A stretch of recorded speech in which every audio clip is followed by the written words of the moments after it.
Good evening.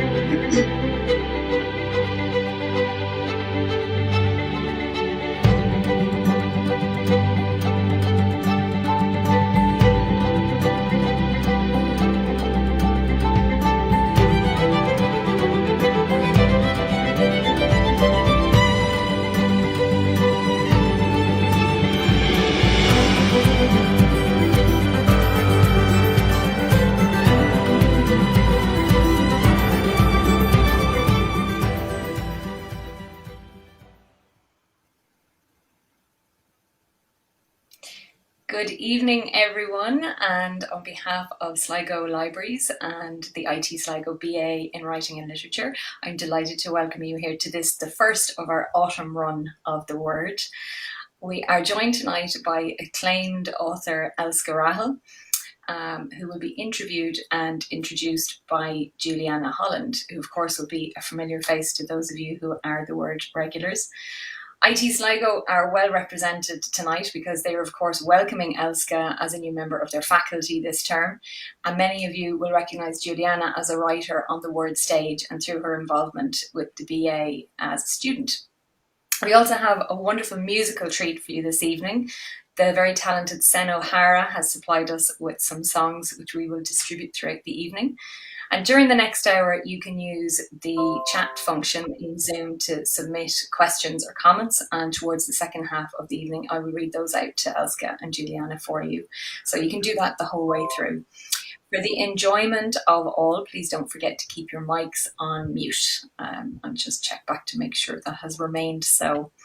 So firstly, we have a little music from Senna. Senna is a young singer-songwriter from the northwest of Ireland. She spent her whole life singing with her mum, Amy O'Hara, and began writing music on her ukulele at the start of secondary school. Her songs document her own experiences as a young person and express the highs and lows through light-hearted lyrics and melody. So without further ado, Senna, please take it away.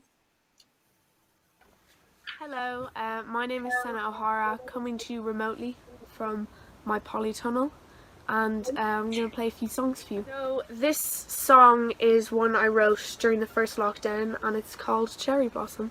It was during May of the first lockdown, because that's when the flowers are out, and that's what inspired this song.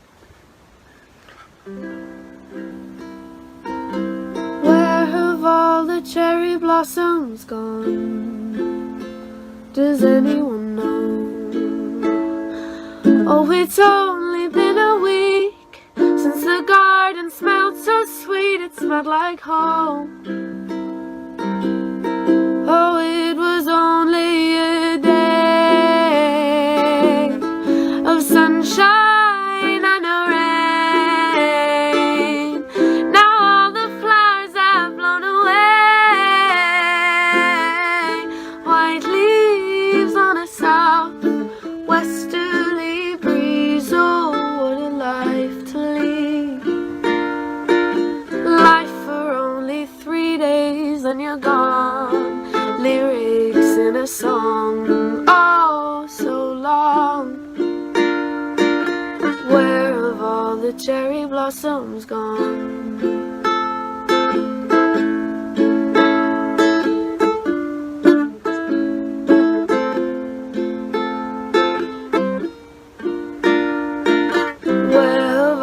Cherry blossoms gone. Does anyone know?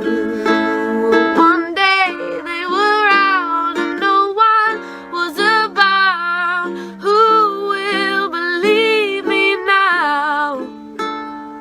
I'm living in the memory of their flowers.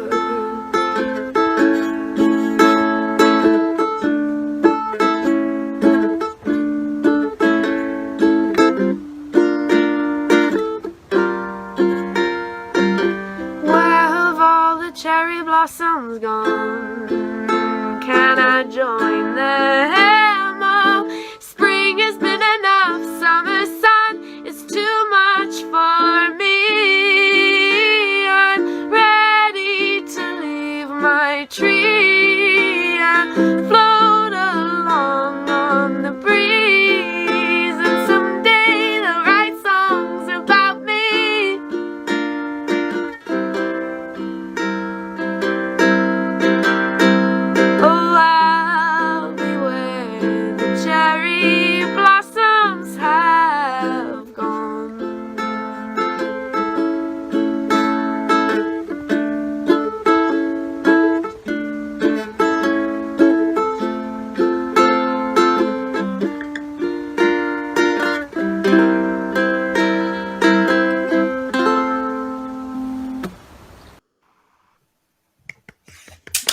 Oh, so beautiful, Senna. So beautiful. So magical. Thank you so much.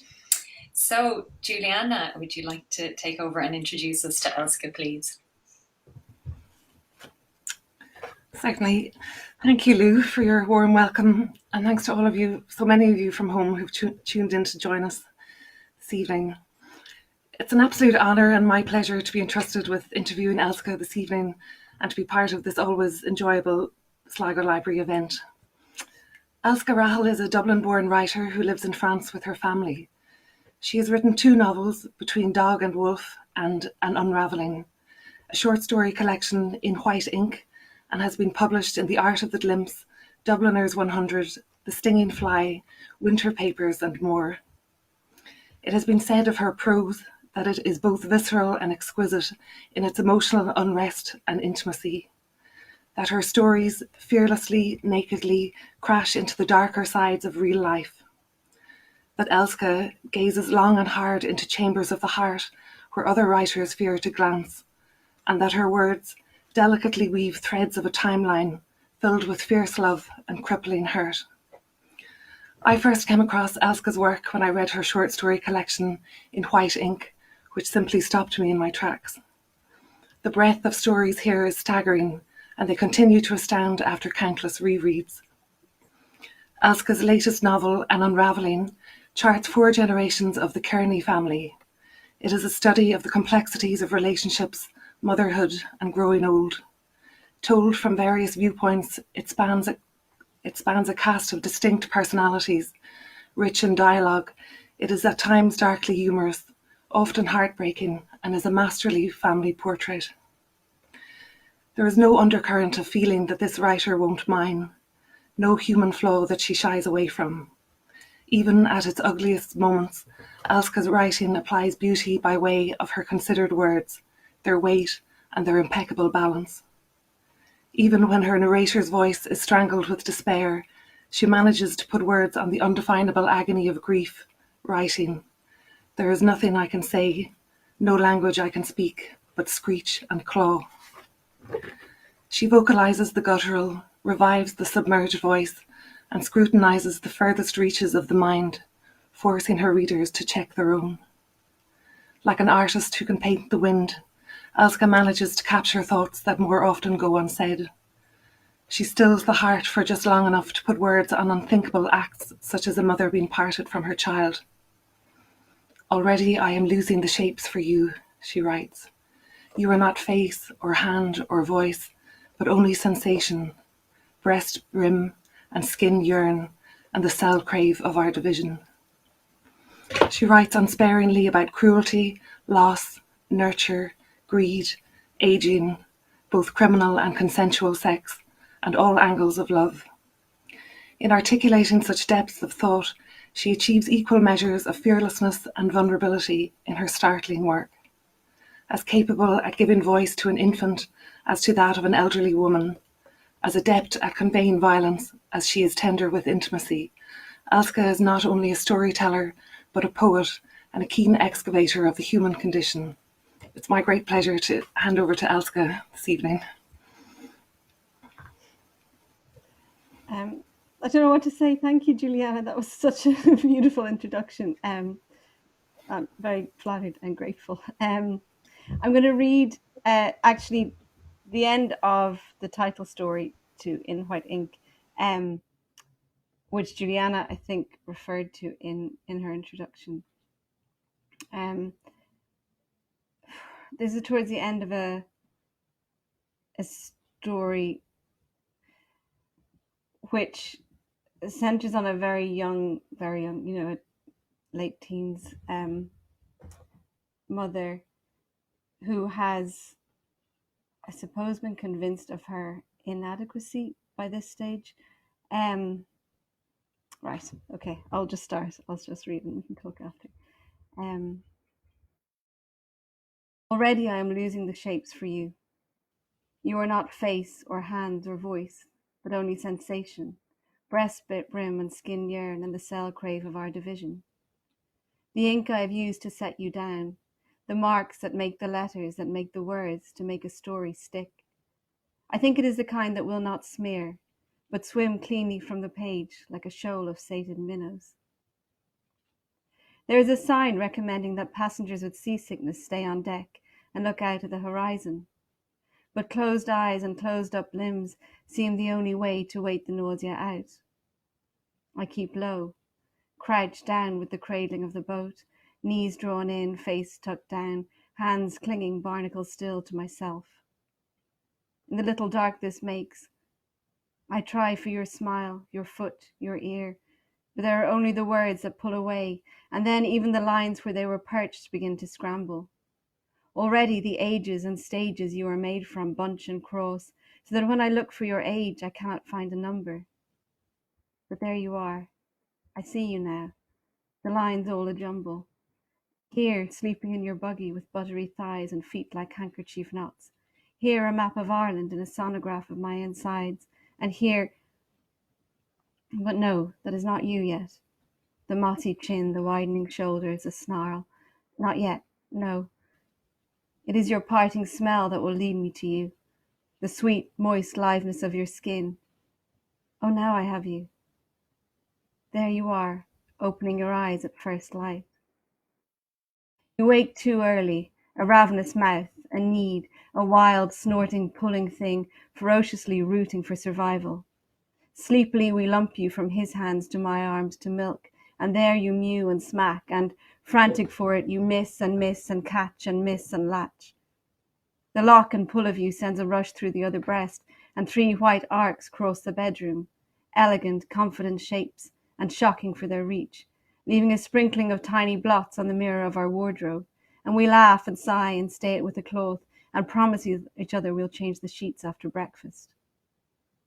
Ready to smile, you keep the nipple within suckle clamp, 2 palms suckered to the swell and wobble globe that is now your touchstone. Your mouth is a stretch of red sharp gum, a serrated streak of tooth cutting through, and your smile curls open like all sorts of understanding. Waste of cream on your lips. Sorry. You look me in the eye for the first time this morning and say something. You laugh, suckle some more, a satisfied little puke, and I promise your daddy again about the sheets. 7 a.m. is your happiest and most demanding hour. Daddy makes a play of changing your nappy, pretending surprise and horror, as though he has not known these smells each day since you came, and you chuckle, because his face is twisting and opening and making great noises, and maybe you feel big, like your shit is a powerful thing. Maybe you feel like a monster and a lord.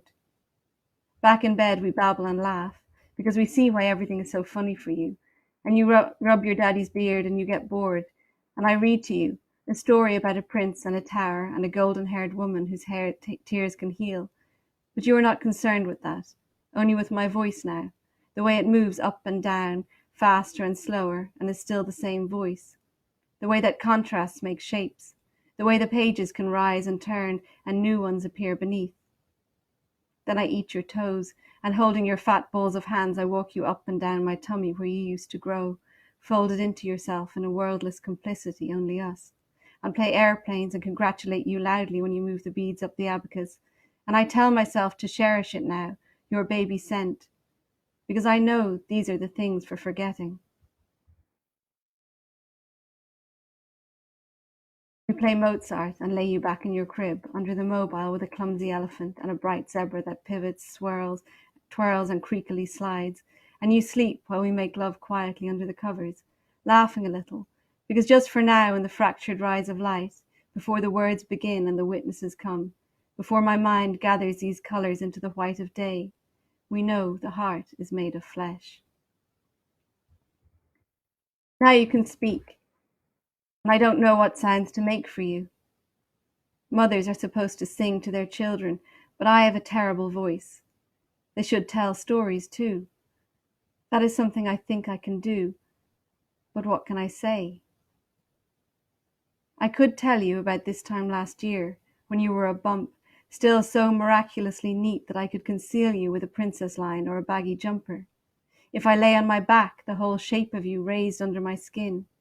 We saw your head already, blades of your bottom, thick of your thighs. This time last year, your father blindfolded me and woke me onto the Lewis. I could hear the bell and the doors shushing closed, and I could feel the tracks beneath us as the tram rolled on. The scarf he had tied around my head kept slipping down over my nose. It scratched my eyes and made my cheeks twitch. It smelled of him. I kissed him just under his ear, breathed his skin, and he kissed my mouth. He said it was a surprise, but I knew where we were going. When we got to Smithfield, I gave up on the blindfold, which disappointed him, and we walked from the station to the square, where they were selling Christmas trees and wreaths. It was very cold. The tips of our fingers were numb. Our breath made clouds. His nose was red, the whole bulk of it from the nostrils up the hump, inflated and glowing with cold. Without meaning to, I knew how easy it would be not to love him.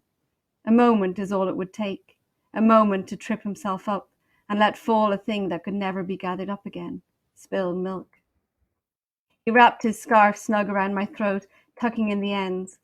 We picked a nice symmetrical tree that smelled of Christmas, the kind of Christmas that happy families had, the kind, please believe me, the kind we wanted to make for you. We asked the man to lop the bottom of the tree to make it small enough to fit in our apartment. Sorry, I keep getting lost. Make it small enough to fit in our flat, and spent €10 on a tree stand. Your daddy hadn't budgeted for the tree stand at all, but we agreed that this was an investment. We would use it for years to come. I remember that because I wondered if we believed it.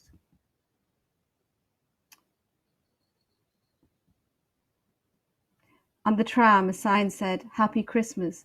Please do not bring trees onto the tram. To do so is a crime. Offenders will be prosecuted." There was a picture of a Christmas tree under the print, white gaps in a green triangle. We had no money for the fare on account of the tree stand. When the conductor came around, your father stood me in front of the Christmas tree. The branches stuck out either side of me, and the needles poked my back. I laughed, and so did he. The man looked at us, raised his eyebrows. "Come on, man, you can't throw us off. We're pregnant," said your father, and my skin pickled. You haven't tasted pickles yet. They are not like the foods you eat now, which are tepid and mildly sweet. Pickles are cold, sharp-tasting foods, preserved in clear and bitter liquid.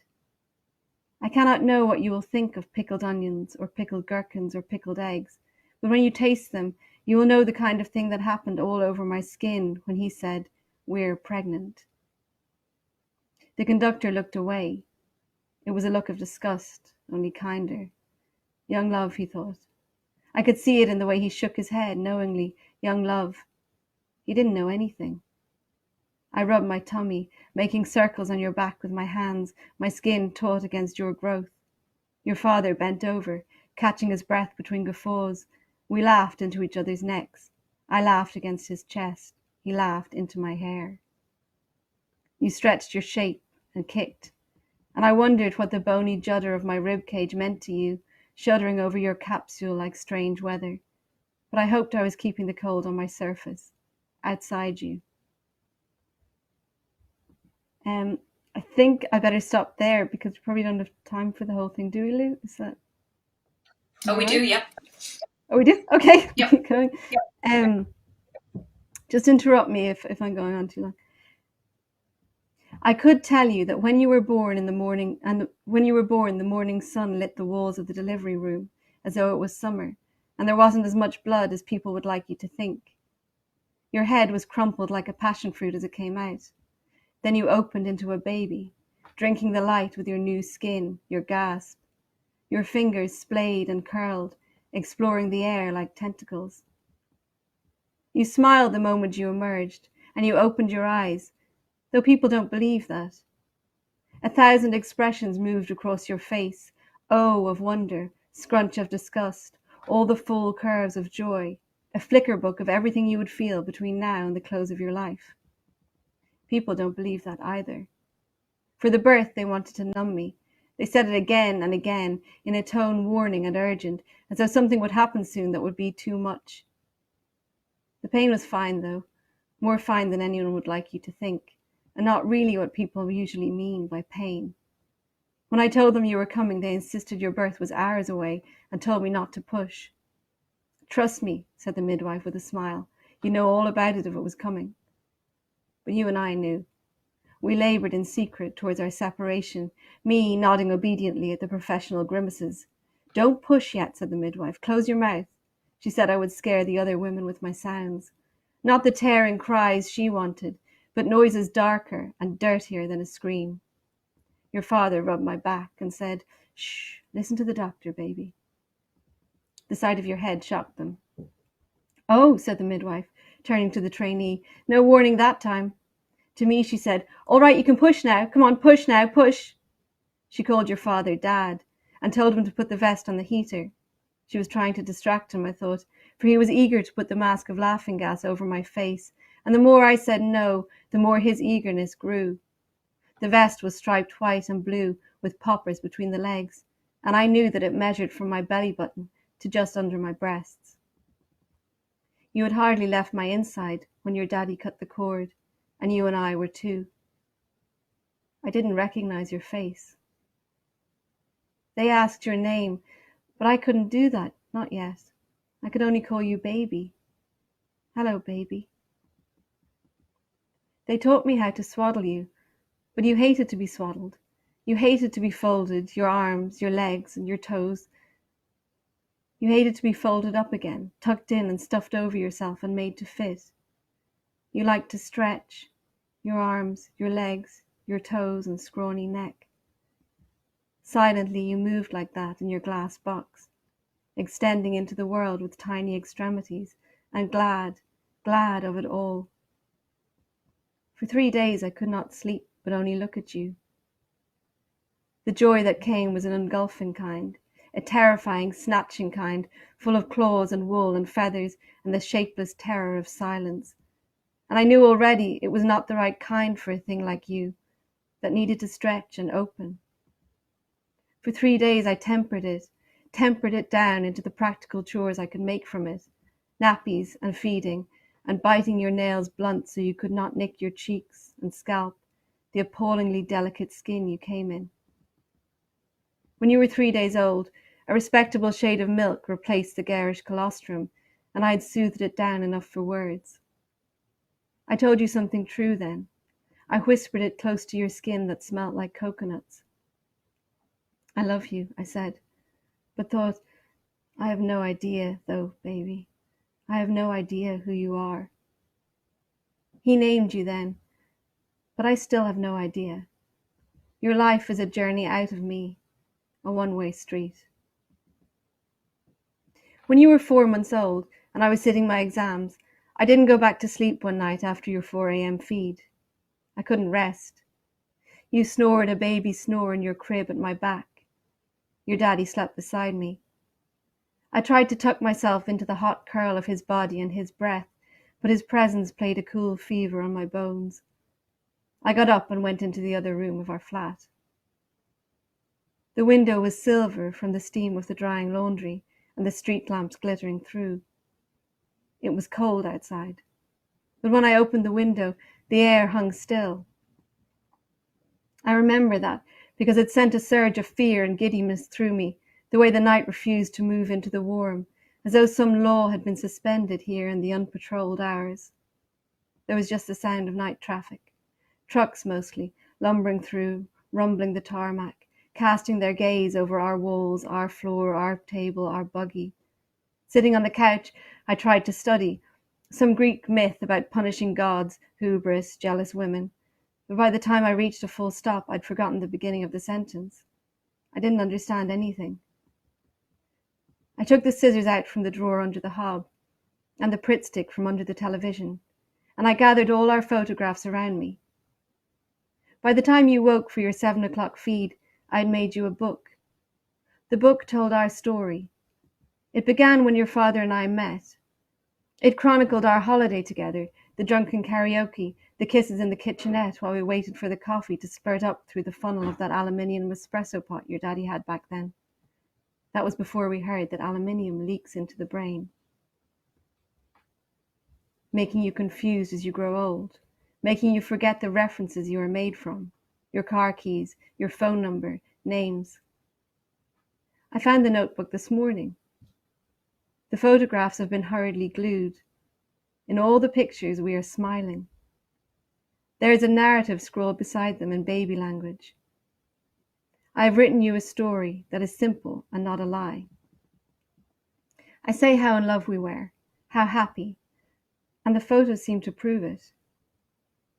I do not tell you that the morning after pill was too expensive and risk of pregnancy a thing inconceivable. Anyway, that might have been a different time. I'm no good on dates. I do not say that you were planned, but nor do I tell you what my eyes might have meant shut into the pillow in the moment of your conception.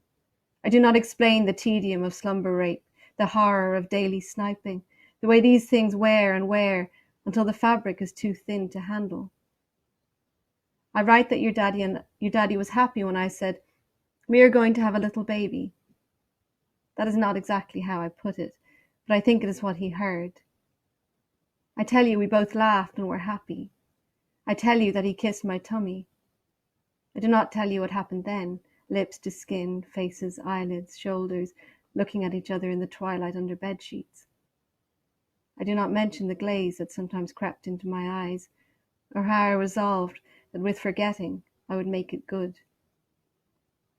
It would be to betray you, to tell the words he used, his hand wrapped from behind around my neck and pushing. Mine now. You are mine now.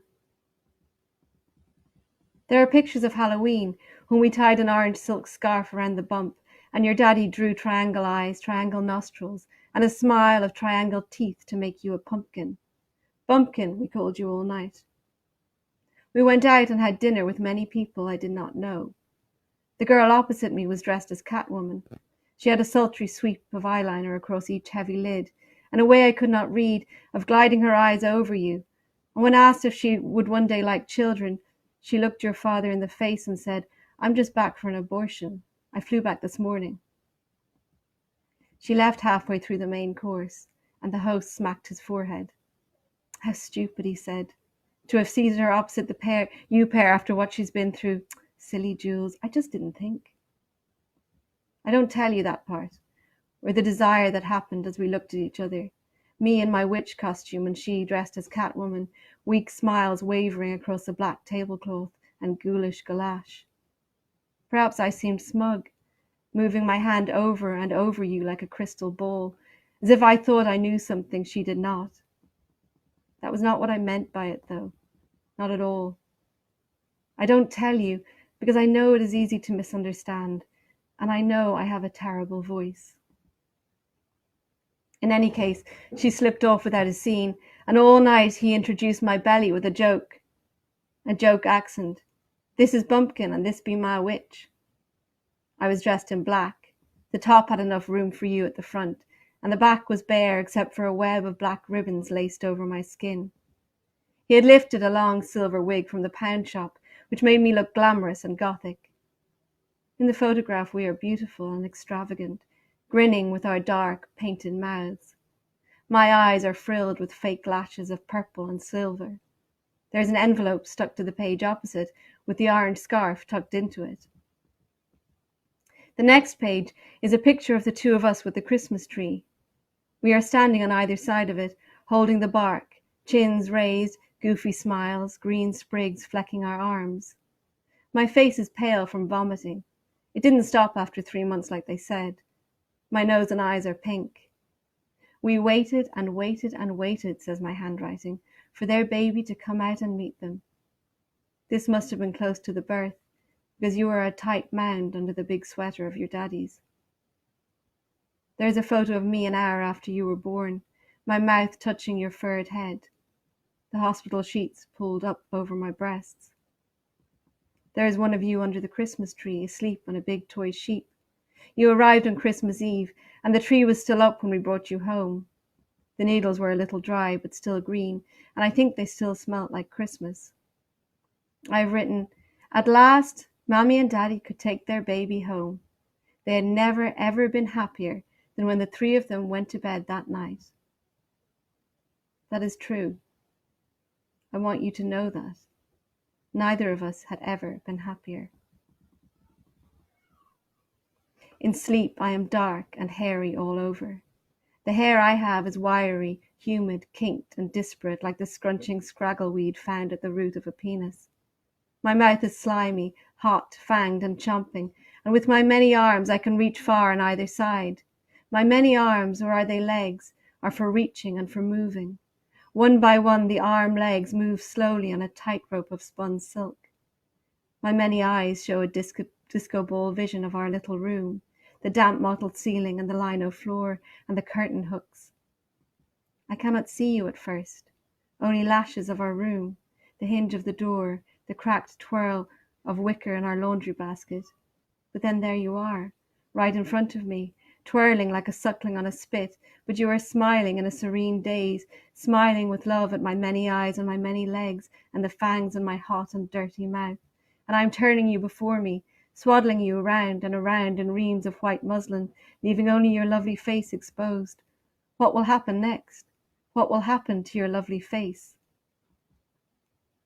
There are many parts to the story, but it would not be right to share my dreams with you. That would be to tug at the fraying cord between us. That would not be fair. Like I said, it's a one-way street. I could tell you that when you were a bump and we walked through crowds, your daddy stretched out his arm in front of me so that no one could bang into you. In one of your books, there is a picture of a man throwing his coat over a puddle, and his lady is smiling sweetly, with cheeks that are apple red and apple round, gathering her skirts over her foot and tilting her ankle like a pony. So I think it would make sense to you if I could say how this gesture made me blush. Bloody ignorant, he said to the crowds. Bloody ignorant, foreigners taking up the street. Excuse me, my girlfriend's pregnant. I could say how wonderful it was to be protected like that, because you will not know what I mean if I tell you how my face burned and my eyes stung, how I tried to like it. I think I could blame him, though. I think if I tried, I could make a good case. But there are so many parts to the whole that the telling is always wrong. After the birth, he said, all over, and that's my girl, and my son, my son. I wanted some other words. I was exhausted and in shock, my body shuddering back to the shape of me. Nothing he said could have been right. It was his voice that felt like a fist, thrusting in at the space between me and you. All over, he said. It's all over now. In the pub, your daddy's friend smiles. Your fella said something so beautiful just now. Oh, what did he say? I watch her pretty lips part and touch. He said watching you feed the baby makes him wish he had breasts. I try to giggle, but a cackle comes out. Oh, boob envy, I say. The words sound bitter. I buy us both another drink. Lou, just tell me when it's time to stop. Sorry, I can't actually see the clock. I'm absolutely and utterly wrapped, so I really don't want you to stop. Is there another maybe 2 or 3 minutes? I'll do 2 or 3, and then I better stop because I'm not even halfway through. Okay, sorry. For your first Halloween, we make a little pixie of you. You have a felt bonnet that ties with a ribbon under your chin. It has a purple peaked tip and pointed green ears. I dress you in a soft green baby grow and purple booties with curling toes and bells on the end. Your daddy wants to put green face paint on you and take a photo, but I say no, not your face. I don't want anything on your cheeks, soaking through to the magnificent complexity of blood and flesh that your skin protects. He says, what makes you think you know better than me what's okay for him and what's not? It says hyperallergenic. He's my son too. When you're all dressed up, you feed rhythmically, your eyes rolled back, lids close and flutter and shut. There, I say. There now, my little pixie, my pixie baby. Your daddy leans over you, and, mimicking my tone, he said, there now. Your mother is a bossy bitch, isn't she, little pixie? Yes, she is. But soon you will be a big boy and we will do what we want. Soon you will be my big man. And I frown and he laughs and kisses my cheek and I smile. You fall asleep on the breast and I use a finger to release a vacuum between your lips and my skin, pry you carefully out of the pocket of heat between us and lay you in your crib. Your daddy is watching something on TV, and I am still in my nightdress with the nursing straps and the milk stains, so I take a shower. When I come out of the bathroom, you are not in your crib, and your daddy is gone. Your buggy is here, and you are not. You are not in your rocker or in your playpen, and your daddy is gone. I phone him on his mobile, and he answers. Look out the window, he says. He's across the road, on the street outside the chipper, looking up at me, where I am standing by the window in my towel. There is water trickling from my hair down my neck, and a pool is forming at my feet. But he is too far away to see that, so it doesn't matter. On the road between us, the cars swash him in and out of view. You don't trust me, he says. I can hear it. What do you think I've done? My voice is wobbling and rising to a terrible shriek. Where is the baby? Guess.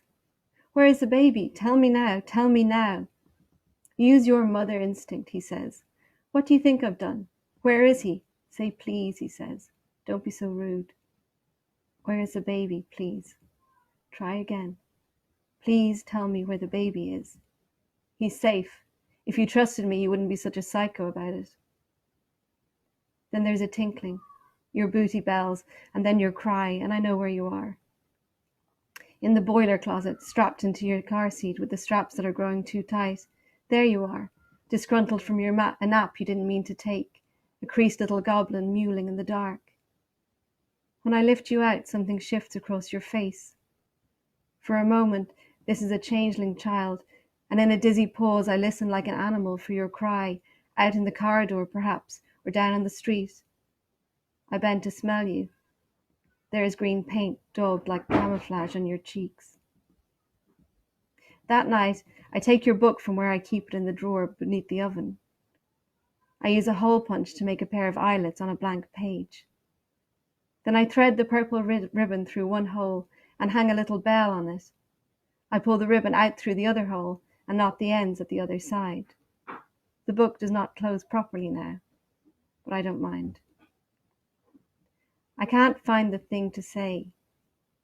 Looking through your book, I can't trace it to the moment where tedium turned to torment.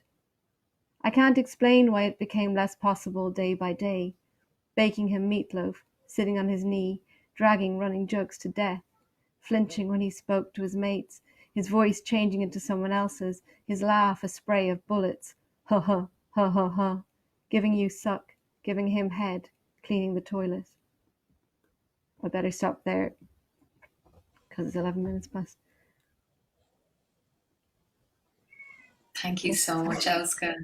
Thank you so much. Absolutely rapt, and from the comments I can see everybody else was too. Julianna, would you like to ask the questions we're all dying to ask?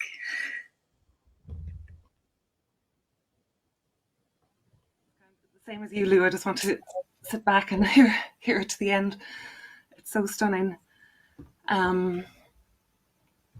Yeah, to begin, I mean, your gorgeous title, In White Ink, Elske, speaks of the enduring maternal bond that's passed down through the body. And you choose a really beautiful epigraph for the start of your collection with words by Hélène Cixous, who also, I'm not quoting from your epigraph, but she also wrote, censor the body and you censor your breath and speech at the same time. Write yourself, your body must be heard. Your work is so imbued with this suggestion. I'm curious, was it a revelation to discover, to come across her, or has this always been your instinctive driving force of your work, as it is so apparent that it seems to be? I just wonder where that came from. As in where the title came from? I suppose, just where you're, yeah. No, go on. I'm not sure.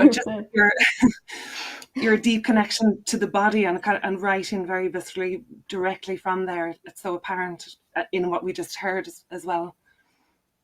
Well, I came to her work and to all that new French feminism sort of long after I'd written the first draft of this essay, and long after I'd sort of started writing stories about, I suppose, the difficulty in articulating story, or the difficulty in translating experience into narrative. You know, I think that's a major focus in this story, because it's the idea that you must be able to narrate something in order for it to exist or something. And I suppose that character, the character in this story, it is the failure of narrative that fails her. So because she cannot tell the story, she loses the truth of her bond with the child. So she believes the other story out of not being able to narrate. So I think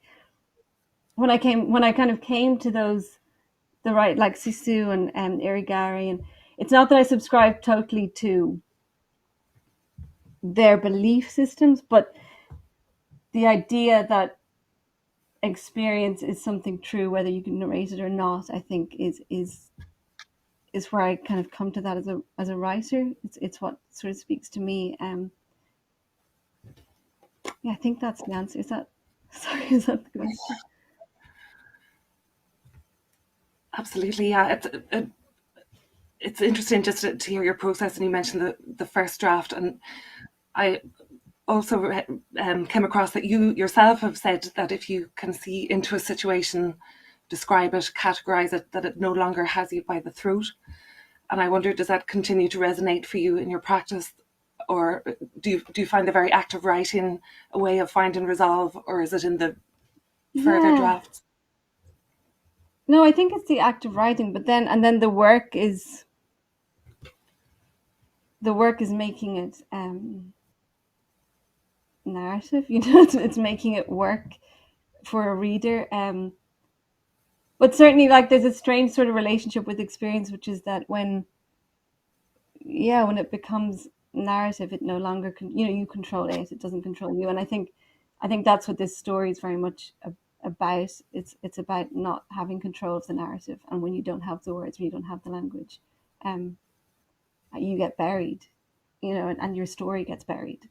And I do think, like, that's kind of why I write fiction anyway. It's because I want to approach things that a more linear narrative doesn't. So that's also why I write different characters.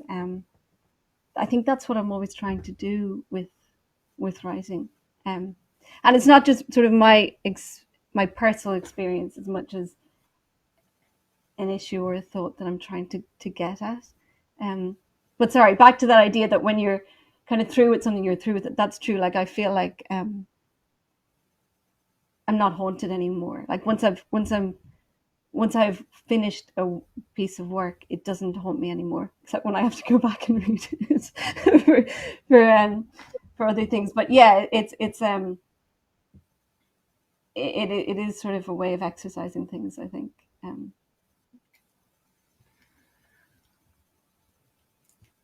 Well, you have a prevailing theme in your work of motherhood. It's such a fundamental part of your work.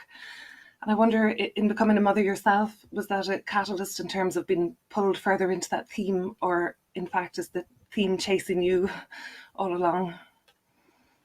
Yeah, I don't know. You know, I think about that a lot. And I'm not sure. I think, I did become a mother quite young. And before I was published or anything, you know, I'd written my first book, but by the time I'd done the last draft and it was published, I had a 7-year-old by then. I had two kids by then.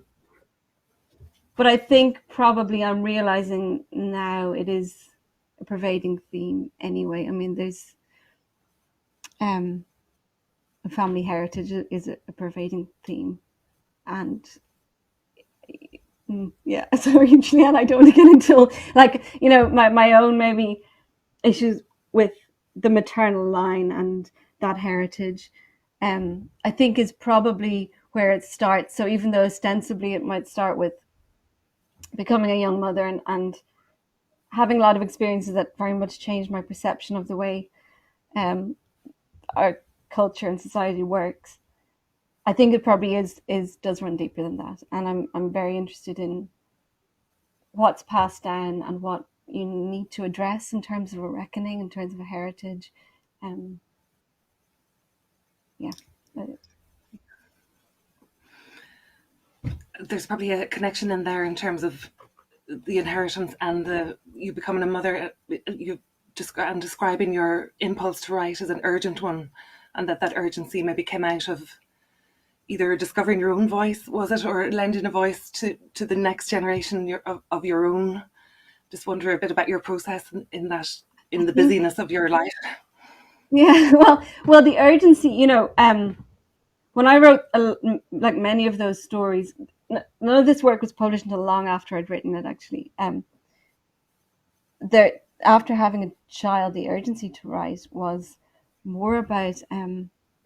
I was just terrified. I just felt like I was losing myself. I didn't know, I didn't know what kind of. Everything was up in the air. I really didn't know what was going to become of me, and I think, even though I'd always written. I mean, from childhood, it suddenly became an absolute necessity, and I felt that if I didn't do that, I wouldn't have any sense of myself anymore. Like, it was my only survival for a long time, my sort of mental survival, I suppose. And now, like, it is a necessity.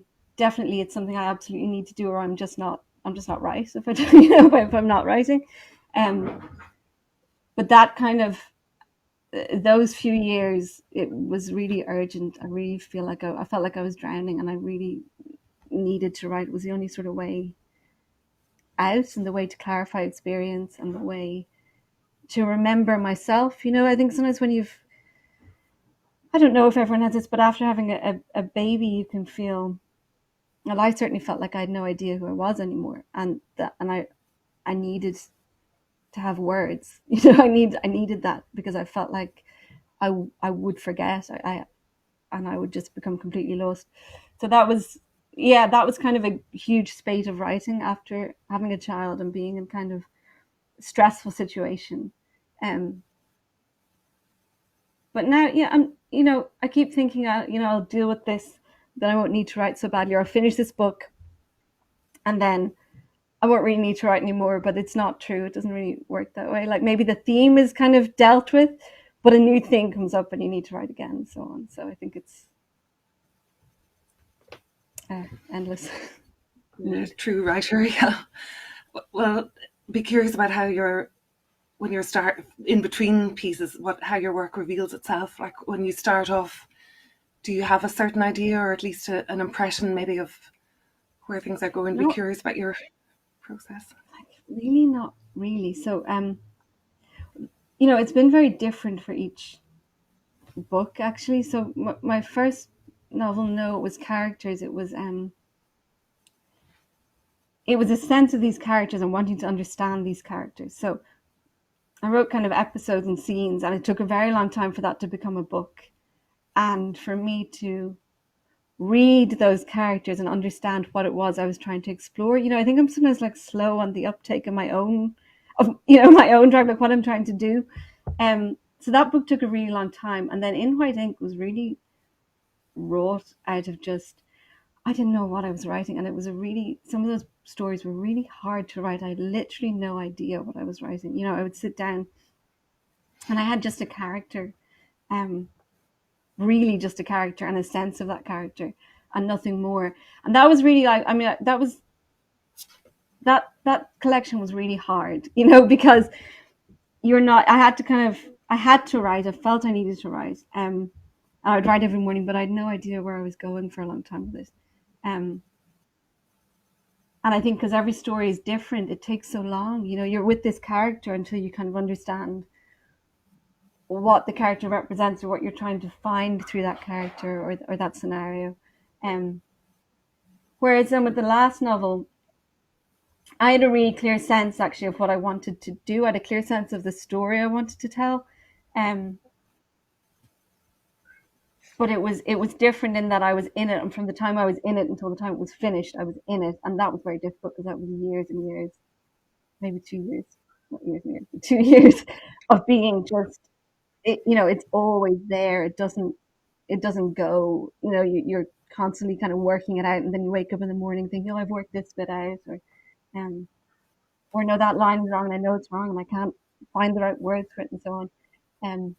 So they've been really different. I've approached them differently, but I do think characters probably, a sense of wanting to know more about a person that leads to a fictional character that leads to a story. I think that's how I've like that in writing story. It began with me, God, a long time ago. Right, just sitting down and writing and not really understanding what it was. And it was really me writing, I think, about trying to articulate the experience of motherhood. And then around the same time, I met a girl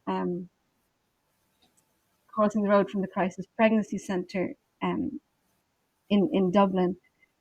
And she just looked sort of distorted, a little baby, and I asked her about the baby and so on. And anyway, her story was, really tough. And we went and had coffee, and I kind of stayed in touch with her after that for a while and so on. But she'd given the baby into foster care when it was born, and I think it was wanting to see how that happens, wanting to understand that kind of brought the two stories together, because really it was as though she was sort of not that it was wrong or right of her or anything.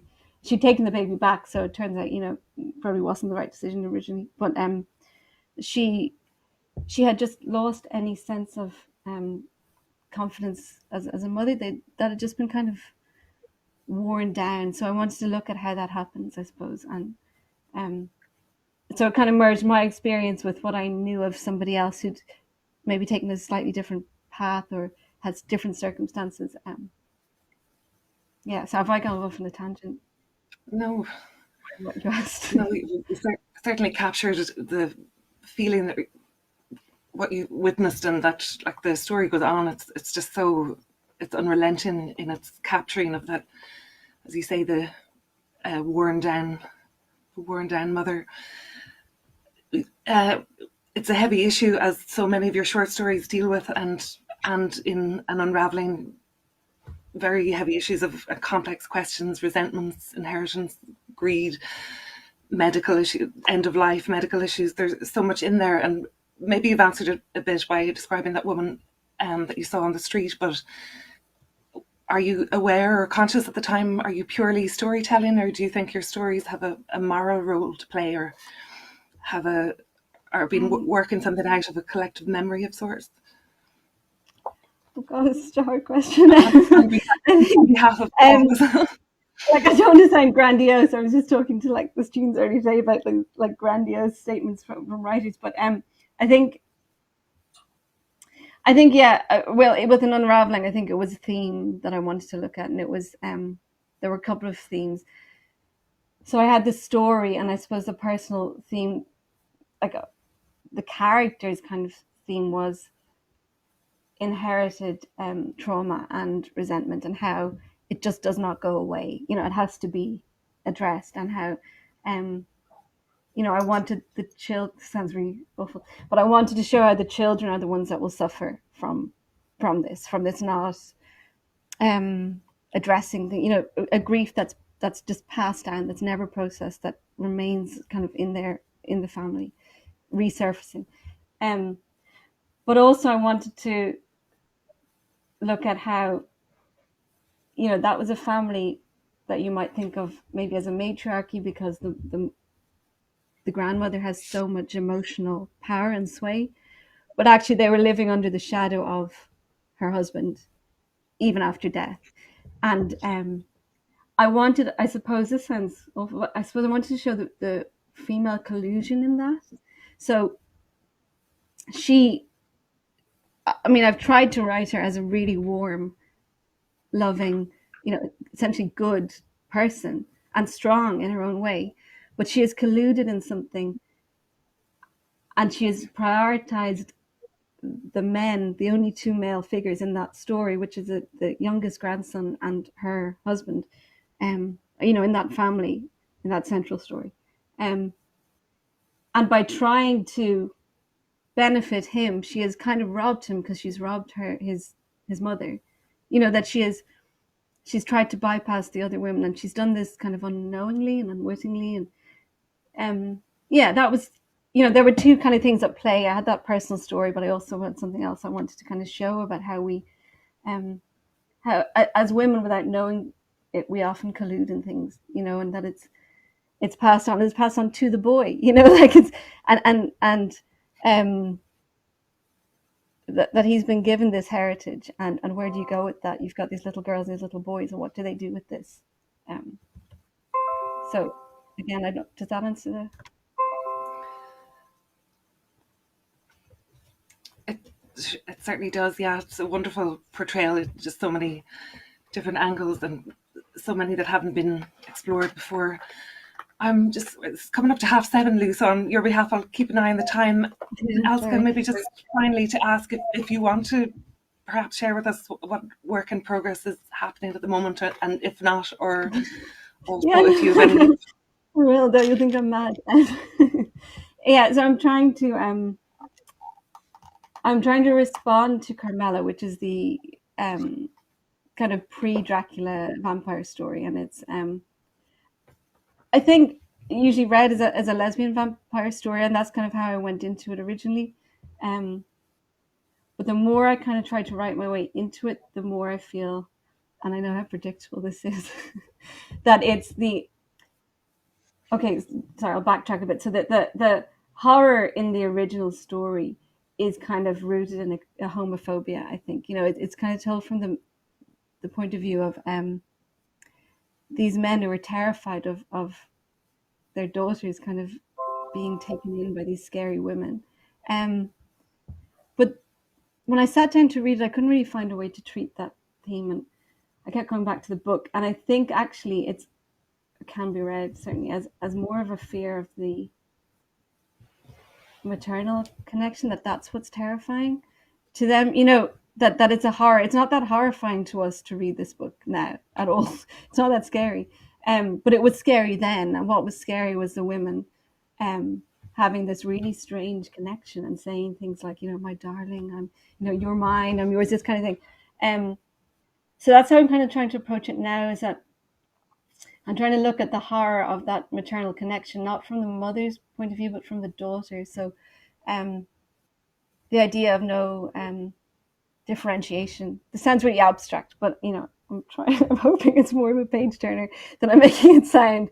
But that kind of the lack of differentiation, that's what's actually scary. So it's that's what it's set in the south of France, and it's a couple who've kind of gone into lockdown there, and they've lost a baby, and then they encounter this child of the neighbor, who they end up having to take in, but the child is unregistered, and the family don't want to register it, and so on, and it's a horror, but it's kind of a response to Carmela, the original vampire story.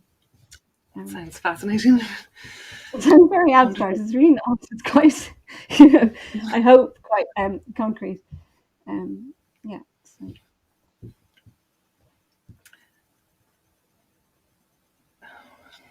I think we might go to a little bit of music, Julianna. Lovely, Lou. Elske, thank you so much. That was wonderful. Thanks, Julianna. Thank you. And we'll be coming back to you, Elske and Julianna, for our questions with the audience. But it's a nice time just to let some of that percolate. My mind is buzzing with questions and ideas as well. So if you're in the Zoom room and you want to put in a question for Elske, now is your time. And we'll take a little song from Senna, please. This song is called Song of a Sailor's Wife, and I wrote it a good few years ago now.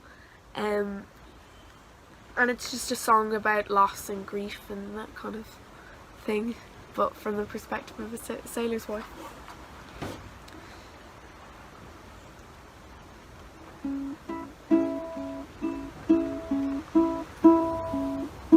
A girl, she sits alone, looking out of the bedroom window. The wind, she rages high, but nothing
hearts of heart litter the ground, 1,000,000 miles apart.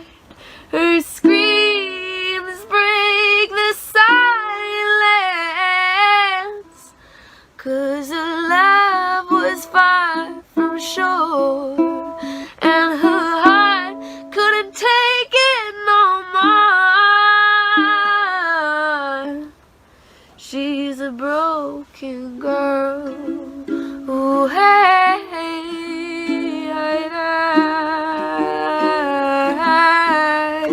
broken girl.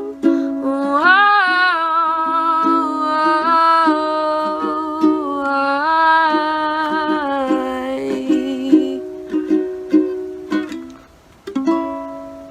So,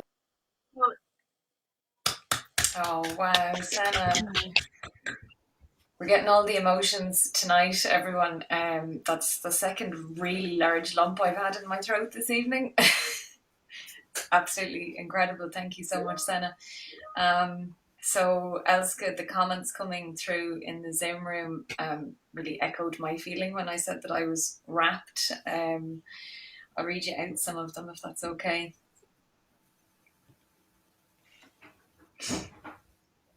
So from Audrey Robinson, she says, so wonderful to hear Elske reading these words which moved me so much on the page and are even more powerful here. Aisling says, blown away by these beautiful words. Jessamine says, impeccable. Roshan Grant says, watching on Facebook and I'm positively mesmerised. I could listen forever. So vivid and enchanting. I, for one, am moved. Shia Fahy says, Anya Gallagher says, such powerful words. Brilliant. James Jones says, so vivid and emotional. Wow. Hazel O'Grady. Roisin O'Shea said, wow, Jesus Christ. Sheila McHugh says, I'm speechless. It just goes on like that. That's very much how I felt listening to you as well. You really took us in and brought us along, Elske. Patricia Keane says, beautiful reading, powerful and memorable. Pleasure to hear Elske reading her work. And Alice Lyne says, experience is something true, whether you can narrate it or not. Yes. I thought that was an incredible sentence, Elske, for just in the middle of chatting about the story to you. That sentence really tied in with what the character had said as well about how there were so many parts that the telling of them is not always enough. It really mirrored that to me. It's a beautiful insight. Thank you. I'm just looking now to see if we have any questions. Alice has asked, Elske, how do you think about your readers during the process of writing? I don't until until I go back to edit what I've written. I don't until like later on when I know what I'm trying to write, which is quite far down the line. But that said, I do think about the rhythm of words and the effect of words. So in a way, I am thinking of the reader in that I'm trying to capture something and convey something, but I don't have a reader in mind. It's only like a lot later where I'll read through what I've done when it's sort of ready, and kind of go, okay, how is this going to be read? Do you see what I mean? It's kind of like I've what I want to convey in mind, but I don't really have the reader in mind until much later. If that makes sense. I don't know if it does. It does. It does. Well, as you were chatting with Julianna, like that came across very clearly that you are sort of in a communication with the character and yourself through the writing. So you're just letting it come through. So it stands to reason to me that then the process of tidying it up for the reader to come along with you is like a separate thing that happens afterwards, that it's like pouring out and then arranging. Yeah, I mean, at the same time, when the reason I'm saying I wonder does that make sense is because I am thinking about what I'm trying to convey. So I'm thinking about the words and convey like carry. Do you know what I mean? So I have got that idea in mind, but not the what kind of reader will this have idea, or who will publish this idea. Do you know what I mean? Just more Yeah. I hope I'm glad it makes sense to you. I'm just kind of running it around in my head, but yeah. Katie O'Rourke has asked, are the books available as audiobooks? If not, has Elske ever thought of recording them herself? I think it came up, the issue of recording it myself, and actually, I may or may not have been evident. I really find it hard to go back to the books once they're finished. Like I really do, and I think reading any of my books in their entirety would be complete torture, and would also take me out of what I'm working on now. Which is just so completely separate and different. And it's like going through a different phase in your life. So I think I would hate that actually. And I don't think they are. No, I don't think they are available in audiobook. No, I don't think so. I think some of them are available in like ebook and stuff. Yeah, I completely understand that if it's something that's difficult to go back to. But certainly for us this evening, then we were blessed to hear you reading, because you read it very, very beautifully, very powerfully. And I noticed a couple of video screens actually turning off at the point where I myself was like, don't cry, don't cry, don't cry. So yeah, it was a real treat. I have a question here from Shay Fahy. Elske, did you grapple between the inherent love of a child and the fear of being responsible for something breakable? If so, did you make an effort to lean either way in your writing? Should we just read that one again? No, I think the answer is no. Actually, read it again. Yeah, read it again. Sorry. Yeah. Yeah. Elske, did you grapple between the inherent love of a child and the fear of being responsible for something breakable? If so, did you make an effort to lean either way in your writing? So I wonder, did that come into it? Maybe, but only insofar as that character is made to feel incapable. That it would be more, that it would be better for the child for her to leave, that she is somehow destructive. But I don't think she's grappling between the love for her child and the fear of responsibility. I think she has been convinced that her reading of the situation is invalid, actually, and that she needs to walk, because that she is not. This is not her story. This is someone else's story, and she can't possibly be part of it. I don't think it was. Yeah, no, I don't think that's central to it. I mean, I'm sure it's kind of always an aspect of parenting, maybe, but I don't think it's really the central part of that story. The thing that came across to me as I was listening was how she filters the story through a perseverance to connect with her gratitude, or with love, because it's the love between her and the child is the strongest thing, and the purity of her honouring of the child. And then even the way that she tries to speak about the partner, there's something really beautiful about the commitment to saying something beautiful and true and authentic the whole way through. I was really moved which by includes the bits that are yeah. Roisin Grant asks, Elske, who are your greatest literary inspirations, and how do you think their work influences you?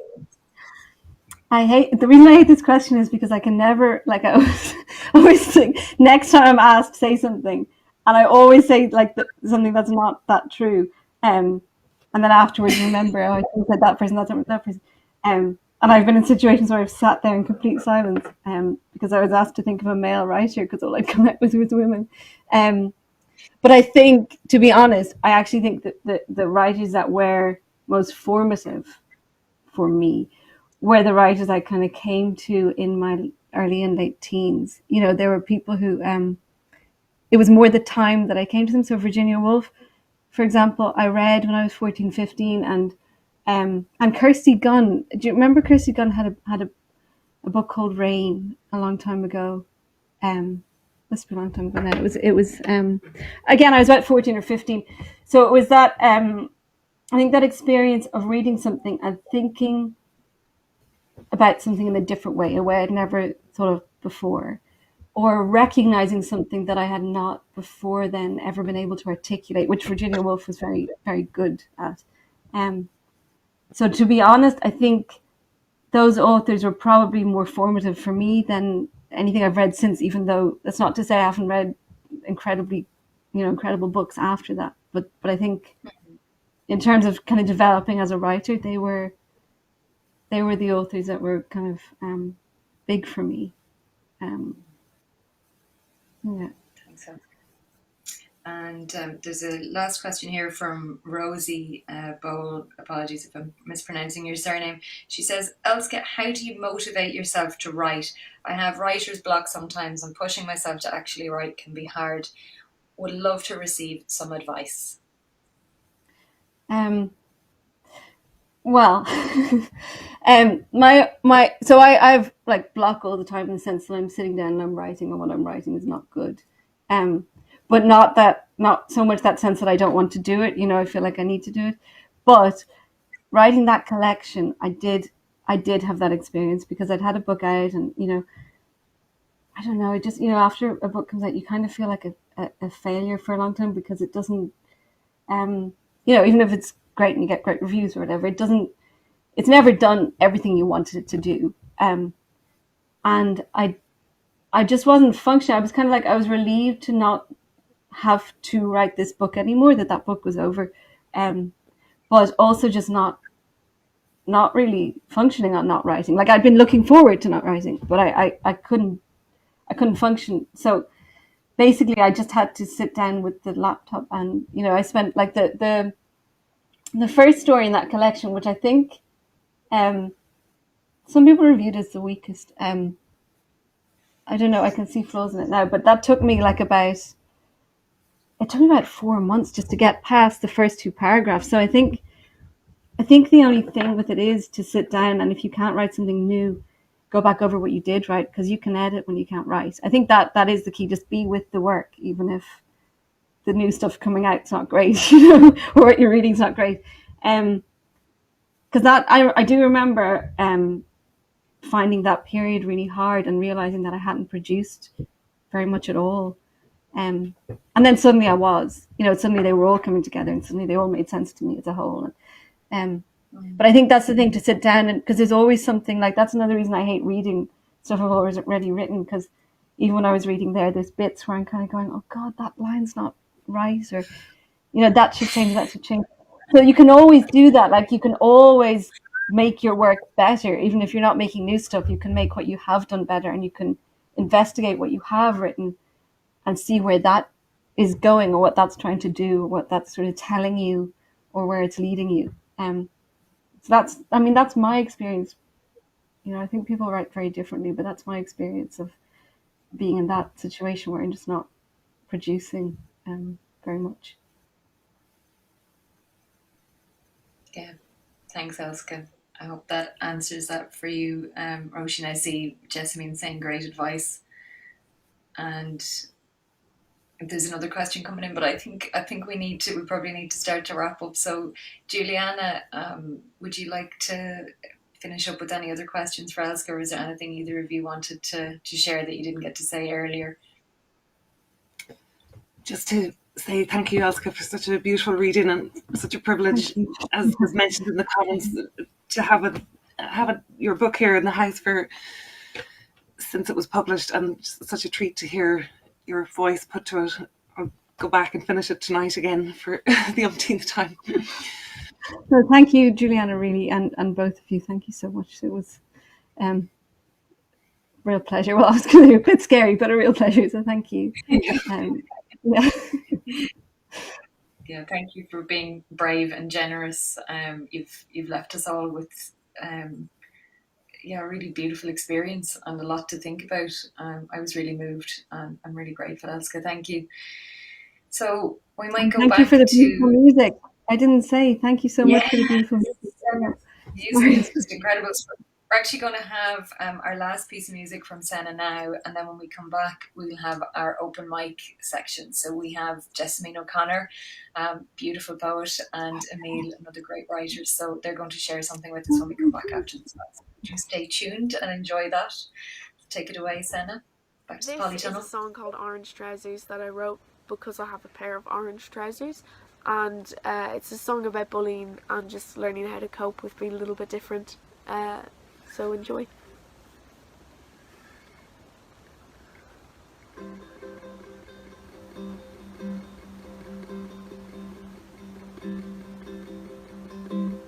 So you picked me out of the lineup. I was the poor soul in your range. Design me a new persona, someone you could learn to hate. Well, I don't bother keeping my ear to the ground, but I can guess what's going round. You're not ordinary, I don't like the way that you dance. You speak too much and you wear weird orange trousers. You pay attention, ask too many questions, never hesitate to innovate, and I don't like the way your voice sounds. Well, I keep my head above the water. Already found a boat to take me to land. I'll keep looking skyward, 'cause this old town's got 4 walls but no roof. And I don't bother keeping my head with the crowd, 'cause I got big ambitions now. You're not ordinary, I don't like the way that you dance. You speak too much and you wear weird orange trousers. You pay attention, ask too many questions, never hesitate to innovate, and I don't like the way your voice sounds. Go ahead and laugh and tell your little lies. Go ahead and laugh and tell your little lies. Go ahead and laugh and tell your little lies. Oh, I know where I'm going, I've got blinkers on my eyes. You're not ordinary, I don't like the way that you dance. You speak too much and you wear weird orange trousers. You pay attention, ask too many questions, never hesitate to innovate, and I don't like the way your voice sounds.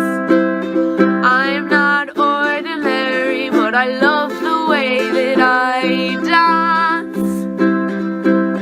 I speak too much and I wear weird orange trousers. I pay attention, ask too many questions, never hesitate to innovate, and I just love the way you can bring me down.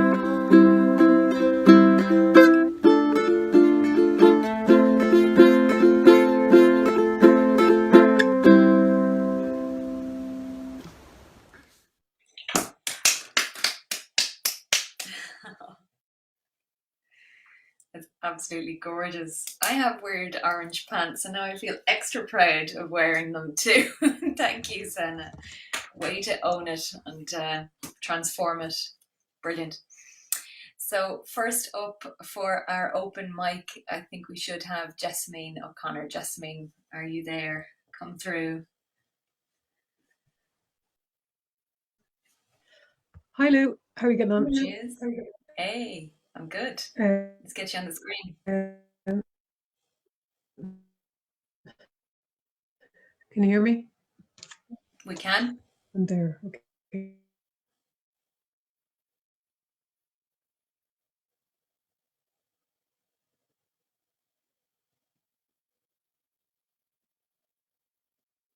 You still there, Jess? Good. That was great to hear. You're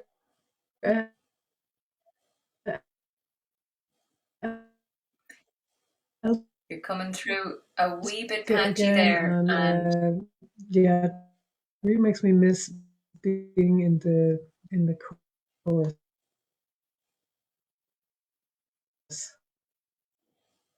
Jess, In the Jasmine. It's really about the way that pass into you through the placenta and this weird phenomenon. Can you hear me? Can you hear me now? Coming and going. I don't know. You're coming and going Yeah. a wee bit, and we're missing your video feed. What's coming through is just like maybe something that's on your screen at home. Oh, there you go. There's your profile pic. Oh no. Can you see me now? No, but do you know, Can you in hear me, fairness, Lou? because it's coming and going, I'd say try and talk now, and maybe don't use the video because sometimes that uses up the bandwidth if you want to. Okay. Yeah. Can you hear me now? Hear you now. Yeah. Oh, sorry. I'm sorry about that. My Wi-Fi is just terrible, as Elske probably knows. If you can hear me, I'll just read this short poem, which is about how often the cells from your children can pass into you through your placenta like a two-way street and kind of continue growing for decades inside you. So it's a bit weird. So it's called microchimerism. You still live in me. The three of you are why there is this huge entangled cord inside, a telephone wire that tells me how you are when you're away, now that away is the usual place. When you were new, it was obvious we were part of each other. After all, your body had just been made in my body, out of it and out through it. Curled up feeding, we made a living cave of our blood and tissue, bone and sinew. That part of you may have stayed behind, it still.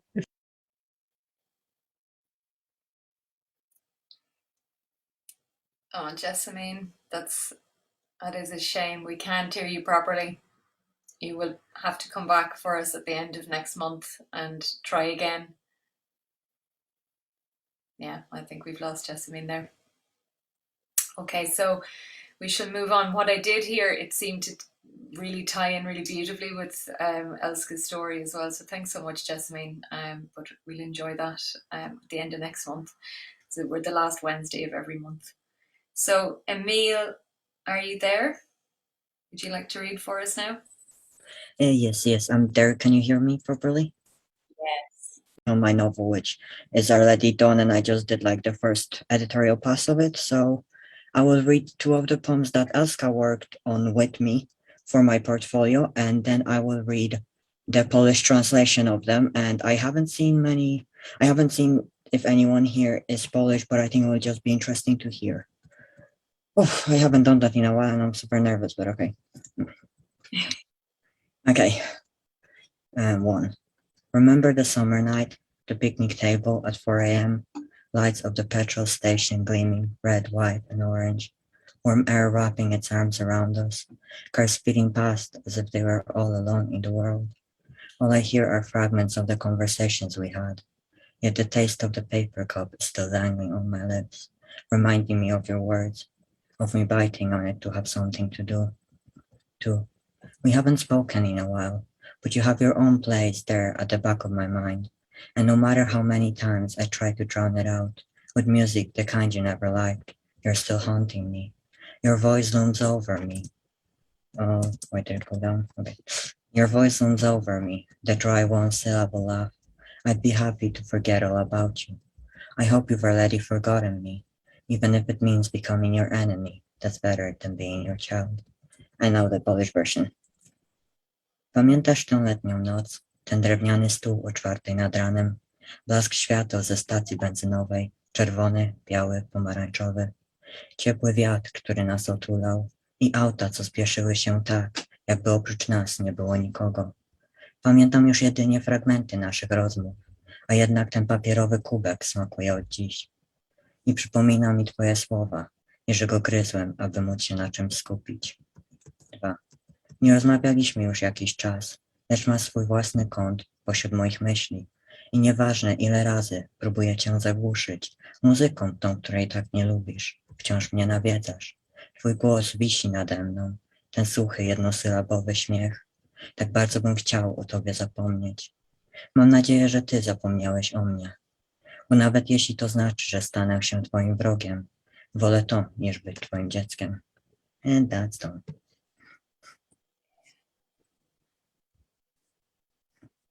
Thank you so much, Emil. I really enjoyed hearing it in the Polish as well. Really beautiful. Thank you. So well done, everybody. That was a gorgeous evening, and thank you so much for joining us. Keep your eye on our social medias on Facebook, Instagram, and Twitter, and on our website to keep up to date with what's happening next. We'll be back at the end of next month. It's the last Wednesday of every month for the Word, and we look forward to seeing you there again. So once again, thank you, Elske, thank you, Julianna, thanks to all of my colleagues in Sligo Libraries and to our co-conspirators in the IT Sligo BA in Writing and Literature. Thank you very much and good night.